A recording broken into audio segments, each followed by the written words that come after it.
राम राम जी, क्या हाल है साਰਿਆਂ का। रियल इंडिया चैनल पर आप सारे साथियों स्वागत है भाई। आज आपके लिए एक और बड़ी अपडेट लेकर आए, अपडेट जो सीईटी को लेकर के रहने वाली है साथियों। तो अपडेट क्या कुछ रहने वाली अपडेट जानने के लिए वीडियो को शुरू से अंत तक जरूर देखिएगा और भाई वीडियो को ज्यादा से ज्यादा साथियों तक शेयर जरूर कीजिएगा ताकि सभी साथियों को अपडेट मिल सके।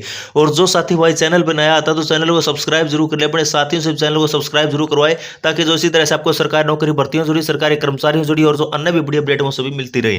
तो चलिए साथियों शुरू कर लेते हैं बिना टाइम वेस्ट के वीडियो। तो साथियों सीईटी को लेकर के भाई एक बड़ी अपडेट आई है और वही काफी सारे उम्मीदवार जो है काफी लंबे समय से वेट कर रहे थे कि सीईटी का जो सेकंड एग्जाम वो कब होगा, और उसको जो सेकंड एग्जाम होना है तो उससे पहले उसमें जो संशोधन होने तो संशोधन जैसे ही होगा तभी जो है सीईटी का एग्जाम होना और उसके लिए जो फॉर्म निकलेंगे पहले और फिर सीईटी एग्जाम होगा। तो उसको लेकर के एक भाई बड़ी अपडेट आई है और सीईटी क्वालिफाई को लेकर के भाई एक जो बहुत बड़ी खुशखबरी आई है। तो आपको दिखा देते हैं विस्तार से भाई, जो कि आज के न्यूज़पेपर में खबर लगी है। तो ये आप स्क्रीन पर देख सकते हैं भाई, मुख्यमंत्री नायब सिंह सैनी की अध्यक्षता में हुई बैठक में सीईटी को क्वालिफाई करने पर चर्चा। तो भाई हरियाणा कर्मचारी चयन आयोग ने सरकार को सीईटी क्वालिफाई होना चाहिए ये बात कही है भाई।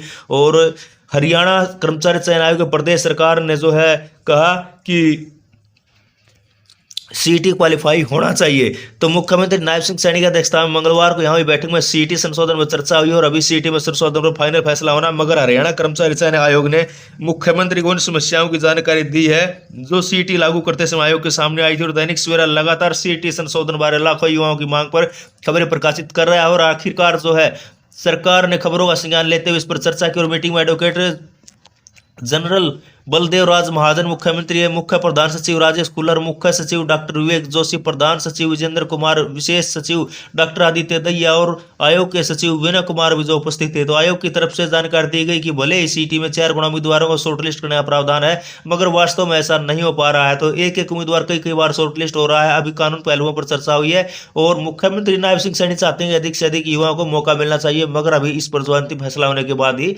पता चलेगा।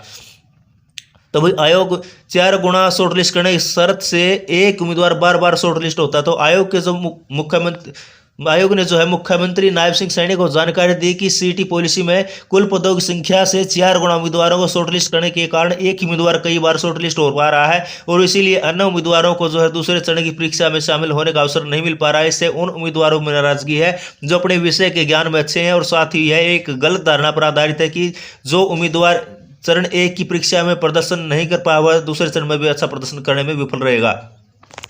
तो आयोग की तरफ से जानकारी दी गई कि ग्रुप नंबर 56 में जो है कुल पदों की संख्या 7185 थी, मगर इस ग्रुप के लिए यूनिक उम्मीदवार 13,775 ही शॉर्टलिस्ट हो पाए और एक उम्मीदवार अधिकतम 25 बार शॉर्टलिस्ट हुआ। तो इस बार ग्रुप नंबर 57 में कुल पदों की संख्या 7072 थी। इसके लिए 25,323 यूनिक उम्मीदवार शॉर्टलिस्ट हुए और एक उम्मीदवार जो अधिकतम 6 बार शॉर्टलिस्ट हुआ है।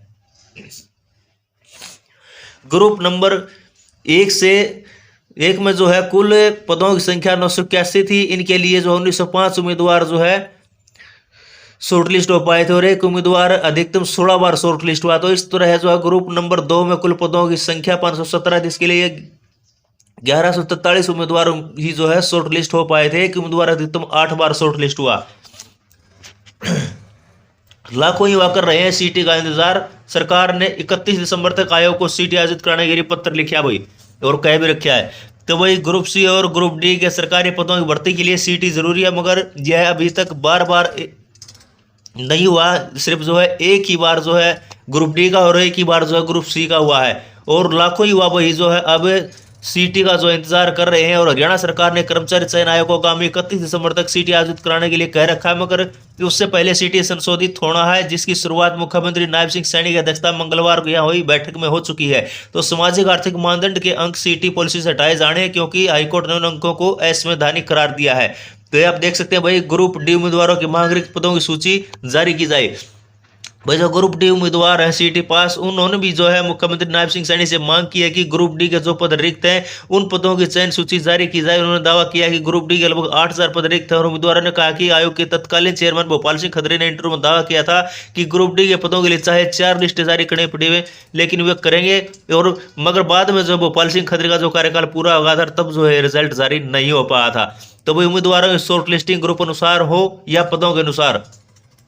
तो वही सीटी पॉलिसी के अनुसार भाई उम्मीदवारों शॉर्ट लिस्टिंग कैटेगरी और पद अनुसार हो रही है। आयोग ने जानकारी दी है कि सीटी नीति के अनुसार शॉर्ट लिस्टिंग के बारे में एक मुद्दा चल रहा है कि रिक्तियों को समूहवार या पदवार लिया जाना है या नहीं है। तो यह भी जो है उम्मीदवारों के लिए काफी समस्याग्रस्त है और उन्होंने इस संबंध में सुप्रीम कोर्ट तक का जो है दरवाजा खटखटाया है। तो बस जेबीटी पदों का रिजल्ट निकाला जाए। जेबीटी पदों के उम्मीदवारों ने दैनिक सवेरा को मंगलवार को मैसेज भेज कर किया है कि जेबीटी पदों के लिए रिजल्ट घोषित होना चाहिए। उनकी दलील है कि 2012 के विज्ञापन के बाद पहली बार जेबीटी पदों का रिजल्ट निकाला ना है और इसकी भर्ती हो रही है।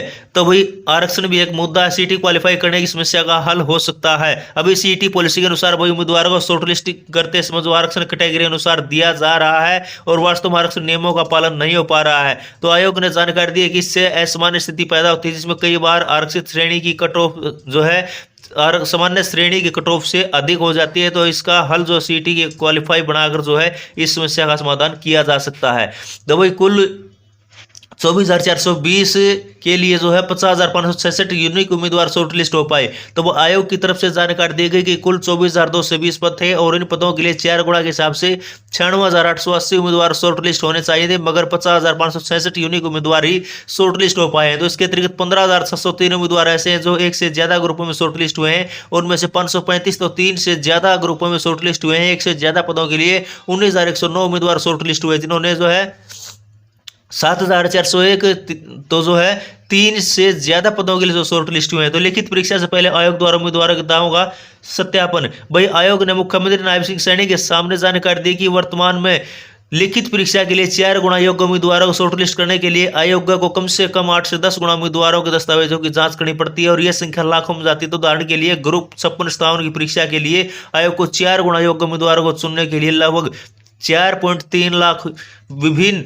दस्तावेजों की जांच करनी पड़ी। इसे प्रबंधित करना पूरा जो है जोखिम भरा था क्योंकि थोड़ी सी भी चूक जो है भर्ती प्रक्रिया को रोक सकती है। साथ ही जो इसमें वित्तीय बोझ भी जो है बढ़ता है और भर्ती प्रक्रिया में जो है अनावश्यक देरी भी होती है। तो इससे जो है उन अभ्यर्थियों के लिए जो है अदालती मामलों की स्थिति उत्पन्न हो जाती है जिनके दस्तावेज किसी न किसी कारण से अस्वीकृत हो जाते हैं। तो ये जो है सीटी को लेकर के बड़ी अपडेट थी वही, और जेबीटी भर्ती का जो रिजल्ट है उसको लेकर के अपडेट थी। ग्रुप डी के रिजल्ट को लेकर के बड़ी अपडेट थी। तो वीडियो अगर आपको अच्छी लगे तो वीडियो को लाइक करें, कमेंट करें और वीडियो को शेयर जरूर कर दें। फिर मिलेंगे एक नई लेटेस्ट अपडेट के साथ। इसी के साथ जय हिंद, जय भारत।